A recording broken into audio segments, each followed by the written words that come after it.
La 4e circonscription s'étend du Périgord noir jusqu'à Boulazac. 3 candidats vont s'y disputer les voix de gauche. Sébastien Peïtavi représente la NUP, fruit de l'accord entre la France insoumise, les Verts, les communistes et le PS. Il y a une urgence.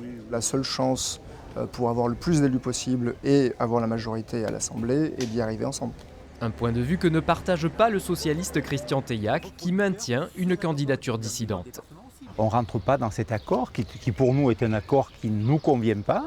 Enfin, Stéphane Roudier, maire de Condat-sur-Vézère, entre dans la course sans étiquette. Je ne souhaite pas m'inscrire dans des idéologies politiques nationales, surtout pas rentrer dans un cadre, et je préfère être indépendant. Ce dernier se dit proche des idées de Jean Lassalle. Pour lui, l'écologie doit être mise en place localement, à la lumière du bon sens paysan. Il souhaite aussi une vraie décentralisation. On prône la décentralisation au plus près des collectivités. Aujourd'hui, ce qu'on nous sert, c'est une recentralisation régionale, où on va avoir les mêmes problématiques. Cette structure jacobine que l'on avait au niveau de l'État, on va la retrouver au niveau régional. Et au final, on va perdre en efficacité et en proximité. Un respect des territoires que Stéphane Roudier souhaite aussi valoriser en développant la proportionnelle aux élections. Une idée partagée par le candidat NUP, Sébastien Peïtavi prône aussi la règle verte. Chaque loi votée devra prendre en compte les réalités environnementales. On ne peut plus prendre la moindre mesure sans qu'elle respecte absolument notre planète. On a gardé un projet qui se veut radical. Radical, ça veut dire aller à la racine d'eux.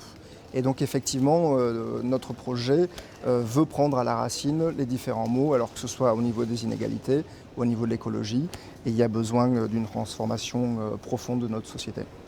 Répondre à l'urgence environnementale pour Christian Teillac passe par le ferroutage ou encore le photovoltaïque agricole.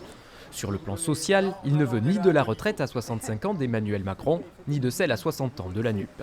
Nous, on est plutôt défenseurs de la retraite à 62 ans telle qu'elle est, mais en mettant à côté la retraite progressive. Vous savez que la retraite progressive permet de s'arrêter en douceur. On continue à travailler peut-être à temps partiel, mi-temps, etc.